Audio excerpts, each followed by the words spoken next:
दोस्तों इंडिया के अंदर जो G20 कॉन्फ्रेंस हो रही है इसका एक इम्पोर्टेंट एंगल ये है कि मुस्लिम वर्ल्ड के लीडर्स को बुलाया गया है। इंडिया में G20 समिट होने जा रहा है और इसकी धूमें पूरी दुनिया में मची हुई है। यूनाइटेड अरब एमिरेट्स से लेके यूरोपीय यूनियन अमेरिका तक इस वक्त इंडिया में मौजूद है। बहुत शानदार उनका रेड कार्पेट पे वेलकम किया गया है और जिस तरह से रिवायती और कल्चरल अंदाज में इंडिया ने अपने तमाम गेस्ट को वेलकम किया है वो अपने आप में एक बहुत बड़ा रिकॉर्ड इंडिया ने बना लिया है। उन्होंने कश्मीर में सारी इन्वेस्टमेंट यूएई की करवाई है। क्यों? उसका बेनिफिशियरी किस तरह वो होंगे? आप उनसे कर्जा लेते हैं, इन्वेस्टमेंट उधर यूएई कश्मीर। अब कश्मीर की प्रोटेक्शन, कश्मीर की सेफ्टी और हालात अब यूएई का मैटर बन चुका है।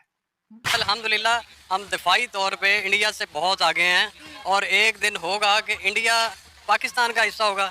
सीधी सी बात है। हमने तो अभी बहुत लंबी तैयारियां की हुई हैं। इंडिया पाकिस्तान का हिस्सा होगा? अल्हम्दुलिल्लाह होगा। वो कब और कैसे होगा?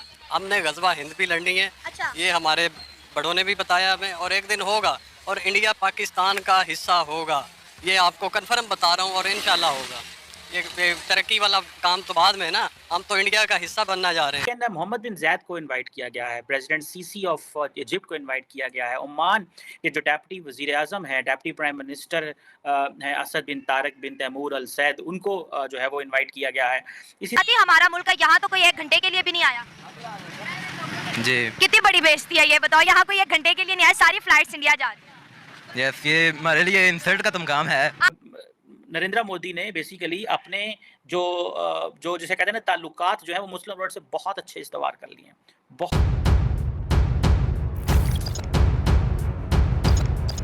तो नमस्कार दोस्तों, जय हिंद। स्वागत है आपका पाकिस्तानी मीडिया जुड़ी एक और फ्रेश और मज़ेदार वीडियो में। तो दोस्तों, जैसा कि आप जानते हो कि भारत G20 समिट को होस्ट कर रहा है। राजधानी दिल्ली में G20 समिट की शुरुआत के साथ ही विश्व के नेताओं का जमावड़ा देखने को मिला।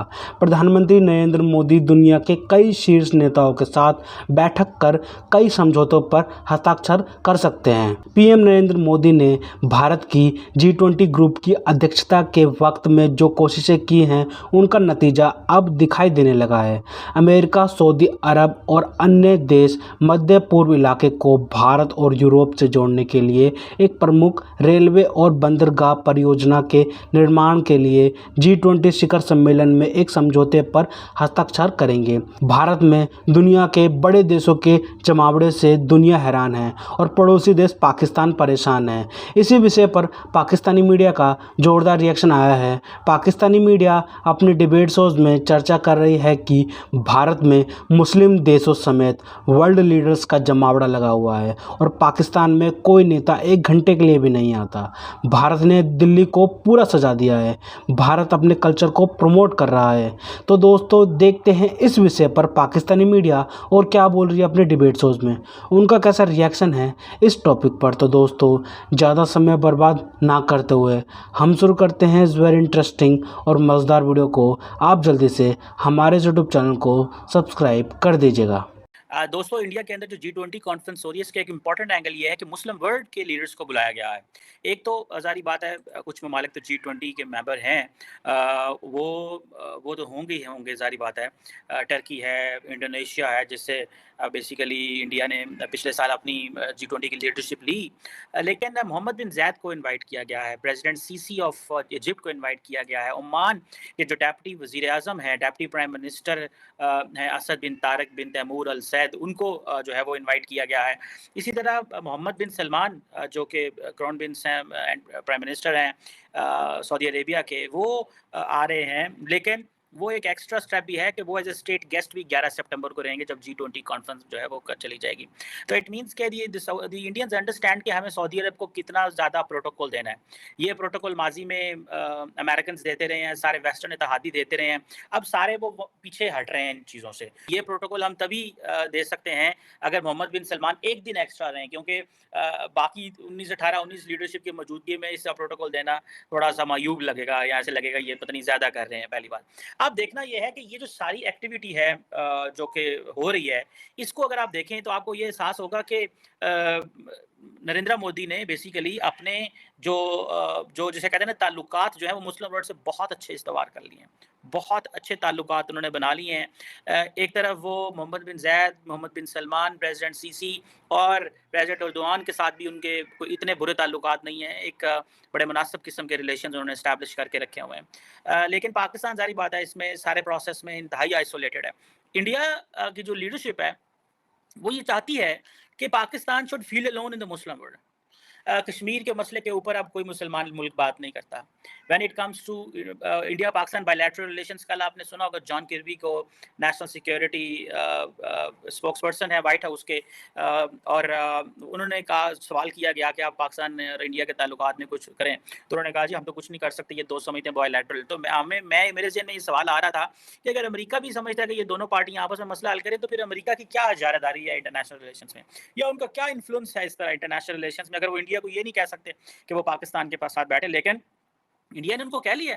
ट्रंप इस केस में था। अब देखें मोहम्मद बिन सीसी जो है, सॉरी, ये जो इजिप्ट के प्रेसिडेंट हैं, आप उनको देखें, वो आए हैं, उन्होंने आके पहले भी उनको बड़ा प्रोटोकॉल दिया, अब फिर उनको प्रोटोकॉल है, और अभी ये एक इंपॉर्टेंट उनको वेलकम दिया जा रहा है, ऐसे महसूस कराया जा रहा है कि फाइन ए जरा मुल्क है, ये आपके लिए बड़ा अहम है। आप पिछले इस साल की जनवरी में भी आए थे, ये फिर आ रहे हैं, इसके बाद प्राइम मिनिस्टर मिलने गए, फिर इजिप्शियन और इंडियन एयरलाइंस का भी हुआ है। अब ये स्ट्रेटेजिक पार्टनरशिप में शिफ्ट करने चाह रहे हैं, ठीक है जी, और कह रहे हैं जी हमने defence, security, renewable energy, culture, people to people interaction उसको बढ़ाना है।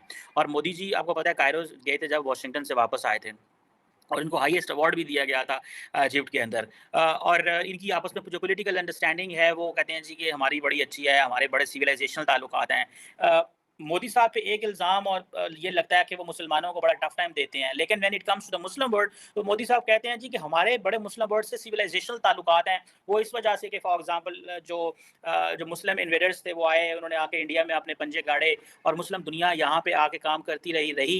इंडिया उसको अंडू करने की कोशिश कर रहा है जो मुस्लिम फुटप्रिंट्स इंडिया के अंदर हैं। लेकिन when it comes to building relation with the Muslim world, तो वो कहेंगे जी हमारे बड़े सिविलाइजेशनल किस्म के ताल्लुकात हैं, जिसको ना तो वो ममालिक समझते हैं कि ये सही है या गलत है, बल्कि वो ये समझते हैं कि ठीक है, सही है यार, सानू इंडिया को फायदा लेना है, सानू की माजी में क्या हुआ 100 साल पहले, 300 साल पहले, और वो अरब कौन से हमारे चाचे मामे थे, बस ठीक है, निकल की बात, हमने अकबर से क्या लेना है, जहांगीर से क्या लेना है। अब इंडिया जो है वो इजिप्ट को यहाँ पे बुला के इंडिया ने बेसिकली एक बड़ा एक्स्ट्राऑर्डिनरी सिग्नल दिया है, और इससे सऊदी अरब भी खुश होगा, इससे अमेरिकन भी खुश होंगे कि इंडिया उन हमारे इत्तेहादियों के करीब जा रहा है जिनके हम करीब हैं।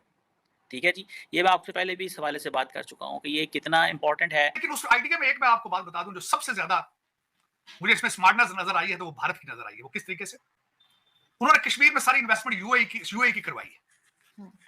क्या उसका बेनिफिशियरी किस तरह वो होंगे? आप उनसे कर्जा लेते हैं, इन्वेस्टमेंट उधर यूएई कश्मीर। अब कश्मीर की प्रोटेक्शन, कश्मीर की सेफ्टी और हालात अब यूएई का मैटर बन चुका है। तो जो अपने कर्जदार होंगे उनको कहेंगे भाई यार इधर नहीं जाना, इधर हमारी इन्वेस्टमेंट है। तो दे आर वेरी स्मार्ट मेरे ख्याल तो में। सर ये तो बोलेंगे वो तो नॉन स्टेट एक्टर है, हमारा तो कोई लेना देना ही नहीं है, ये तो एकदम मुकर जाते हैं। नहीं, मुकरने से क्या मुराद, आप पाकिस्तान में बैठी हैं, आपको पता ही है। वीगो डाले आते हैं, क्या करते हैं आपको पता ही है। मेरा मकसद है ये कोई ढकी छुपी बात तो नहीं है।